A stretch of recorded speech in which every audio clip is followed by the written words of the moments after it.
오늘 우리에게 주신 하나님의 말씀은 마태복음 19장 23절에서 26절의 말씀입니다. 신약성서 32년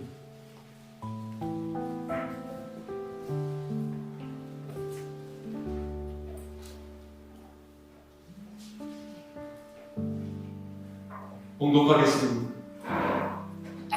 예수께서 제자들에게 이르시되 내가 진실로 너희에게 이르노니 부자는 천국에 들어가기가 어려우니라. 다시 너희에게 말하노니 낙타가 하늘 위로 들어가는 것이 부자가 하나님의 나라에 들어가는 것보다 쉬우니라 하시니 제자들이 듣고 몹시 놀라 이르되 그렇다면 누가 구원을 얻을 수 있으리이까? 예수께서 그들을 보시며 이르시되 사람으로는 할 수 없으나 하나님으로서는 다 하실 수 있느니라. 아멘. 할렐루야. 아멘. 오늘은 돈에 관한 말씀을 좀 드리려고요. 서점에 가서 책들을 보면 경제 관련 쪽 베스트셀러라고 놓여있는 책들은 주로 재산을 모으는 방법을 알려주는 책입니다. 제목만 봐도 우리가 굉장히 혹할 만한 책들을 많이 볼 수가 있는데 쭉 보니까 그 중에서도 10억 시리즈가 눈에 들어옵니다. 제목이 이래요. 150만원 월급으로 따라가는 10억 재테크. 월급쟁이 10억 벌기. 나의 꿈 10억 만들기. 뭐 이런 것들이 대표적입니다. 제목을 쭉 보면은 굉장히 재미있는 제목의 책들도 있고요. 아주 자극적인 제목의 책들도 있습니다. 100만 장자가 되는 것. 니들이 돈 맛을 알아? 너 아직도 돈 꾸러다니니? 바람난 여자가 알아야 할 세금. 20대에 독립해서 1억 만들기. 로또 복권에 당첨되지 않고 부자가 되는 것. 아이를 부자로 키우는 15가지 방법. 뭐 이런 것들입니다. 어떻습니까? 좀 땡기시나요? 혹시 여러분의 책장에도 이런 책들이 한 권쯤은 놓여져 있지 않습니까? 오래전부터 부동산에 관한 관심은 끊임없는 사회의 이슈였고 언젠가 한때는 로또 복권으로 온 나라가 들썩거리더니 이제는 돈을 벌고 돈 모으는 방법, 소위 재테크에 관한 이야기들이 사람들을 들썩거리게 합니다. 지금도 여전히 주식 때문에 일희일비하는 사람들이 있고 얼마 전까지만 해도 인생의 한방을 크게 노리는 사람들의 입에 오르내리던 코인 투자도 그렇습니다. 이런 현상이 왜 생겼을까 생각해보면 1997년 IMF 외환 위기 이래로 지금까지 계속되고 있는 경기 침체와 나날이 증가하는 실업률, 불안한 미래의 전망, 그리고 자꾸만 고급화되어가는 소비 생활 등이 그 원인이라 할 수가 있습니다. 그런데 이렇게 돈을 벌고 돈을 모으는 방법에 대한 관심이 자칫 우리의 영혼과 마음을 피폐하게 만들지 않을까 걱정이 됩니다. 왜냐하면 역사가 우리에게 가르쳐주고 있는 교훈 중에 하나는 돈을 쓸 수 있는 마음의 그릇이 준비되지 않은 상태에서 모아진 재물은 결국 그 자신을 타락시킬 뿐 아니라 사회 전반에 어두운 역할을 해왔다는 사실입니다. 우리나라 신도시들이 개발될 때에 벼락부자들이 그랬습니다. 예전에 신경 쓰지 않고 버려둔 땅들이 개발부지로 선정되어서 가격이 폭등하니까 그 땅을 가지고 있던 수많은 사람들이 한순간에 부자가 되었습니다. 그런데 졸지에 부자가 된 이 사람들은 품 안에 들어온 돈을 주체하지 못하고 사치하고 쾌락을 즐기다가 결국 대부분 망해버렸던 거죠. 로또 복권에 대한 뒷이야기도 우리가 많이 들어서 알고 있지 않습니까? 복권을 통해서 엄청난 부자가 된 사람은 약 1년 정도는 굉장히 행복해한답니다. 그런데 대부분 1년이 지나고 나면 가정이 파탄난다든지 사업이 망한다든지 폐인이 된다라고 해요. 왜 그렇게 됩니까?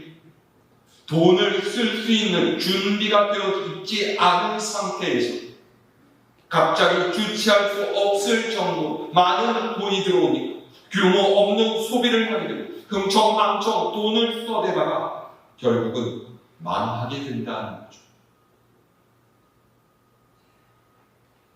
여러분 어떻습니까? 나는 절대로 그럴 일이 없으니까 일단 돈을 좀 줘보십시오. 이렇게 하시겠습니까? 아니면 그렇게 되어도 좋으니까 내 인생에 돈벼락 한 번 맞아봤으면 좋겠다. 이런 생각하십니까? 그런데요, 물질의 문제는 비단 이 세상의 삶에 국한된 것만은 아니라는 거예요. 오늘 읽은 말씀에서 예수님께서는 부자에 대해서 아주 혹독한 비판처럼 들리는 말씀을 하고 계십니다. 자, 23절에서 24절의 말씀을 함께 읽어볼까요? 23절로 24절 말씀. 시작. 예수께서 제자들에게 이르시되 내가 진실로 너희에게 이르노니 부자는 천국에 들어가기가 어려우니라. 다시 너희에게 말하노니 약대가 바늘 뒤로 들어가는 것이 부자가 하나님의 나라에 들어가는 것보다 쉬우니라. 아멘. 예수님께서는 두 번에 걸쳐서 부자는 천국에 들어가기가 무척이나 어렵다라고 말씀하시면서 부자가 하나님의 나라에 들어가는 것은 낙타가 바늘 귀에 들어가는 것보다 어렵다라고 하십니다. 예수님의 이 말씀을 들으면 한 가지 의문이 생길 수 있습니다. 부자가 천국에 들어가는 것이 낙타가 바늘 귀로 들어가는 것보다 어렵다고 한다면 부자는 사실상 천국에 들어가는 것이 불가능하다라는 말이고, 그러면 천국에 들어가기 위해서는 부자가 되면 안 된다라는 말씀인가? 이런 생각이죠. 사람은 누구나 부자가 되고 싶어합니다. 신앙을 가진 우리도 마찬가지입니다. 어느 누구도 가난에 찌든 삶을 살고 싶어 하지는 않습니다.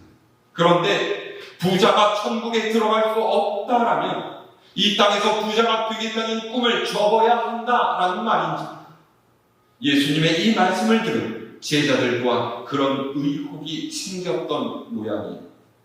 25절의 말씀을 보면 제자들이 심히 놀라면서 예수님께 이렇게 질문합니다.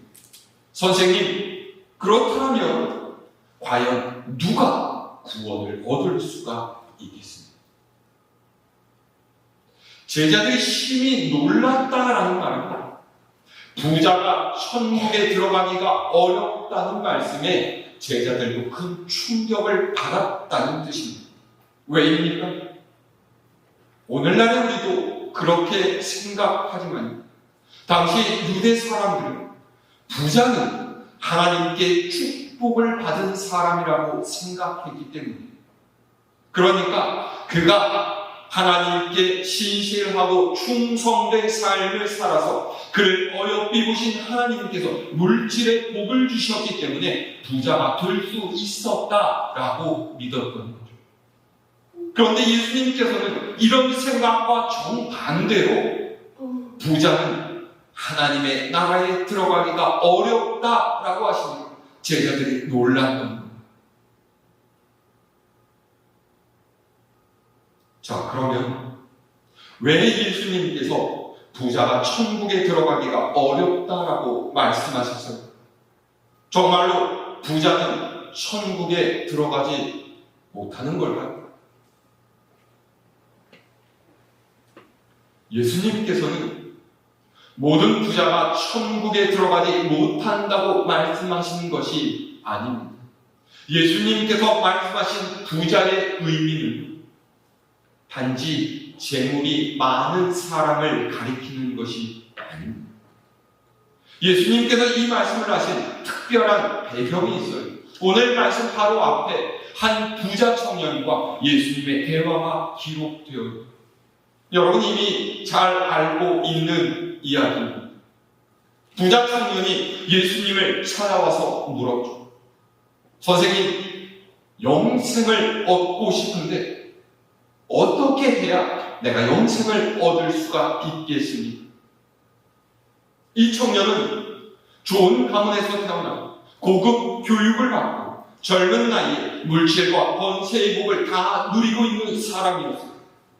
어렸을 때부터 율법을 잘 지켜서 세상적으로나 종교적으로나 흠잡을 데 없이 얻을 수 있는 모든 것을 다 얻은 사람이고 누릴 수 있는 모든 것을 다 누리고 있는 사람입니다. 그야말로 남 부러울 것이 없는 사람이었다라는 것. 그런데 그가 영생에 대한 문제를 풀지 못하고 예수님을 찾아와서 질문합니다. 예수님께서는 이 청년과 이야기를 나눠보시고 이 청년의 영생의 문제가 풀리지 못하도록 그를 붙잡고 있는 것이 무엇인지를 아셨습니다. 그것은 바로 재물이었죠. 영생을 얻고 싶다라는 열망보다는 재물을 향한 욕심이 그의 마음 중심을 꽉 붙잡고 있었다라는 것입니다. 다시 말해서 재물이 그의 인생의 주인 자리를 차지하고 있었다. 그래서 예수님께서는 인생에서 재물이 그의 주인의 자리에 앉아있는 한 영생의 문제가 풀리지 않을 것을 아시고 그 청년에게 네 재물을 먼저 포기해야 된다 말씀하셨습니다. 청년이 어떤 반응을 보였습니까? 재물을 포기하지 못했어요. 슬픈 기색을 하고 심히 근심하면서 돌아간다. 이렇게 됩니다. 영생을 얻는다는 것은 주인이 바뀌는 것입니다. 내 인생의 주인이 자기 자신이었던 사람이 그 주인의 자리를 하나님께 내어드릴 때 영생이 주어집니다. 내 인생의 주인이 재물이었던 사람, 재물을 인생의 주인의 자리에서 끌어내 하나님을 주인의 자리에 모실 때에 영생이 주어집니다. 세상에서 즐기던 쾌락을 인생의 주인이던 사람, 그 쾌락을 주인의 자리에서 끌어내고 하나님을 인생의 주인으로 모셔야 합니다. 그래야 영생을 얻을 수가 있습니다. 그런데 이 청년은 그 인생에서 재물을 주인의 자리에서 끌어내지 못해요. 그래서 영생을 얻는 데 실패하고 맙니다. 예수님께서 재물을 주인의 자리에서 끌어내리지 못하고 재물의 노예가 되어서 영생의 길을 포기한 청년을 바라보시면서 부자가 천국에 들어간다는 건 너무너무 어려운 일이다 말씀하신 것이죠. 자, 그러면 이제 우리는 예수님께서 말씀하신 부자라는 말이 어떤 의미인지 알 수가 있습니다. 여기서 부자는 단순히 재물을 많이 가진 사람이라는 뜻이 아니라 재물이 그의 인생의 주인 자리를 차지하고 있어서 재물의 노예가 된 사람을 말합니다. 재물의 노예가 된 사람은 절대로 하나님의 나라에 들어갈 수가 없습니다. 하나님의 나라는 하나님께서 주인 되시는 나라입니다. 하나님께서 주인인 나라는 하나님을 주인으로 모신 사람만이 들어갈 수 있는 거죠.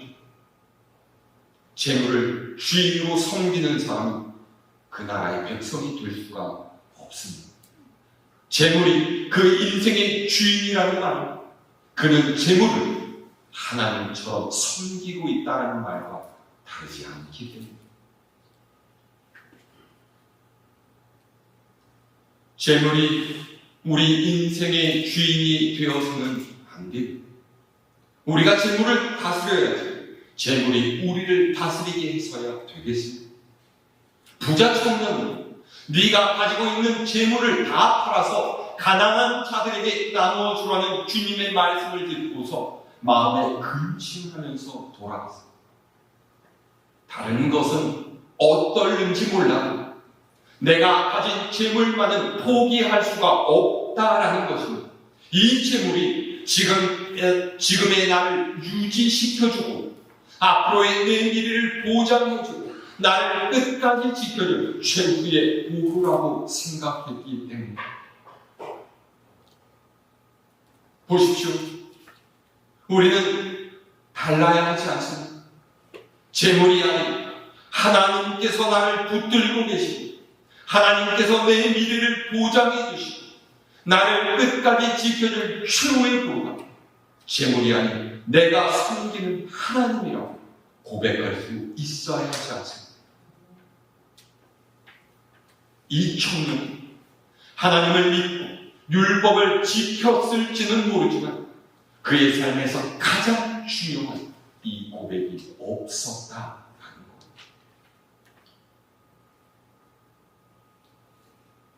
우리는 재물의 노예가 된 또 한 사람의 예를 성경에서 찾아볼 수가 있습니다.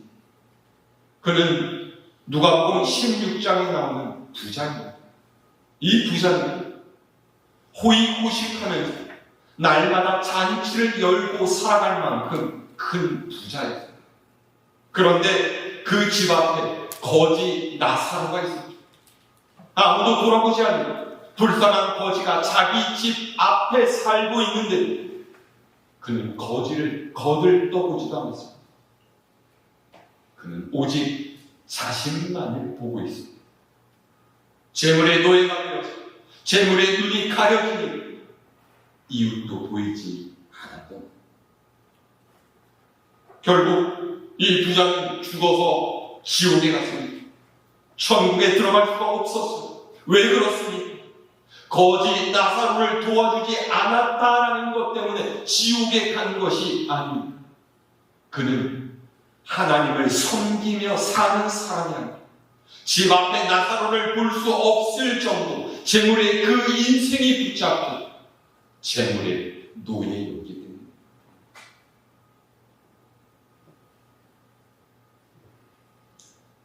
여러분 부자가 되시길 바랍니다.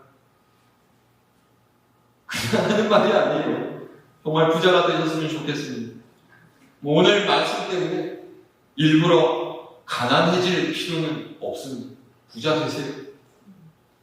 그런데 재물의 노예가 되지 말고 재물을 다스릴 수 있는 부자가 되시길 바랍니다. 재물을 잘 사용하면 그 재물을 가지고 얼마나 많은 좋은 일을 할 수 있는지 모릅니다. 하나님의 선한 역사를 이루기 위해서는 물질적인 뒷받침이 있어야 합니다. 예수님께서도 그런 물질에 대해서 거부하지 않으셨죠. 너희가 천국에 들어가기 위해서는 가지고 있는 돈을 다 포기해야 한다라고 말씀하시는 것이 아닙니다. 다만 부자 청년처럼 재물의 노예가 된 사람이 그의 인생의 주인 자리를 하나님께 드리기 위해서 재물을 포기할 수 있어야 한다 말씀하셨습니다. 자, 그런데 문제는 우리 인간은 누구나 돈에 대한 욕심이 있다라는 거예요. 우리 가운데 어느 누구도 저는 돈에 대한 욕심이 하나도 없습니다 말할 수 있는 사람 아무도 없어요. 저도 마찬가지입니다. 세상에 돈 싫어하는 사람이 있겠습니까? 단지 돈의 노예가 되어서는 안 되는 것이지, 돈을 마치 냄새나고 더러운 거름더미처럼 취급할 필요는 없습니다. 신약성서 디모데전서 6장 9절에서 10절은 이렇게 말씀해주고 있습니다.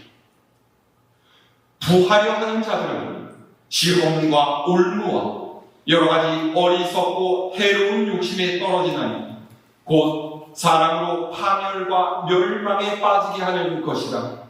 돈을 사랑함이 일만 악의 뿌리가 되나니 이것을 탐내는 자들은 미혹을 받아 믿음에서 떠나 많은 근심으로써 자기를 찔렀도다. 아멘. 돈을 사랑해서, 돈을 사모해서 부자가 되고 싶은 사람들, 돈을 사랑하는 그 마음 때문에 결국 믿음을 버리게 된다는 경고의 말씀. 왜 돈을 사랑하는 마음이 우리로 하여금 믿음에서 떠나게 만드는, 돈을 사랑하게 되면 돈이 우리 인생의 주인이 되기 때문에. 예수님께서는 한 사람이 두 주인을 섬길 수 없다라고 하시면서 하나님과 재물을 겸하여 섬기지 못한다라고 하십니다. 재물이 우리 마음의 주인이라면 하나님께서 우리 인생의 주인이 되실 수가 없습니다. 반대로 하나님께서 우리 마음의 주인이 되시면 돈이 우리 마음의 주인 자리를 꿰차고 들어올 수가 없는 거예요. 여러분, 이게 바로 비밀입니다. 예수님께서 사람으로는 할 수 없으나 하나님으로서는 다 하실 수 있느니라고 말씀하신 이유가 바로 여기에 있습니다. 우리 인간은 누구나 다 돈을 좋아합니다. 그런데 그 돈이 우리 인생의 주인이 되지 않고 하나님을 주인으로 모시고 사는 사람이 된다는 것은 하나님의 역사가 아니고서는 안 된다는 거예요. 여러분, 내 의지로 돈을 사랑하는 마음을 버릴 수 있다라고 생각하십니까? 절대로 안 돼요. 일시적으로 돈을 인생의 주인 자리에서 끌어내릴 수는 있을지 모르지만 영원히 하나님을 주인으로 모시고 살아가는 삶, 하나님의 도우심과 역사가 없이는 절대로 불가능하다라는 것입니다. 그래서 우리는 내 인생이 돈의 노예가 되어서 살아가지 않기 위해서 끊임없이 하나님의 도우심을 기도해야 됩니다.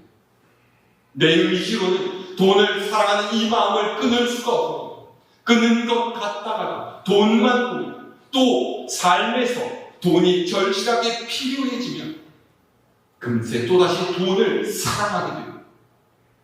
오직 돈을 생각하는 돈의 노예가 되고 말죠.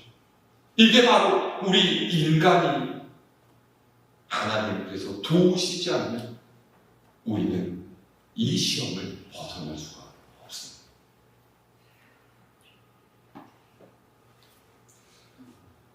들어보셨는지 모르겠지만 부자는 세 가지 유형이 있다라고. 첫 번째는 철저하게 돈의 노예로 사는 구두쇠용 부자입니다. 돈이 한번 그 주머니에 들어가면 죽어도 안 나오는 사람이죠. 가난한 사람이나 불쌍한 사람을 도와줄 마음이 전혀 없습니다. 선한 일을 위해서 돈을 사용할 줄 모릅니다. 철저하게 돈을 우상으로 삼고 살아가는 사람. 두 번째는 돈의 위력으로 다른 사람을 조종하려는 사람. 돈이 갖는 위력을 알기 때문에 돈을 모아요. 그리고 그 돈으로 사람을 삽니다. 권력을 사고 인기를 사고 부귀 영화와 명예를 사죠. 부자가 되는 이유는 다른 사람하고 그렇게 자신을 내세우기 위해서. 돈을 잘 쓰지만 오직 자신을 드러내는 일에만 돈을 사용합니다. 그리고 마지막 셋째는 청지기로 사는 부자입니다. 하나님께서 내게 맡겨주신 재물을 잘 관리해서 하나님께서 원하시는 곳에 사용하는 사람이죠. 돈을 사용하면 나는 청지기이기 때문에 내 이름이 드러나지 않아도 좋습니다. 하나님께서 기뻐하시는 곳이라면 언제든지 사용할 준비가 되어 있는 사람.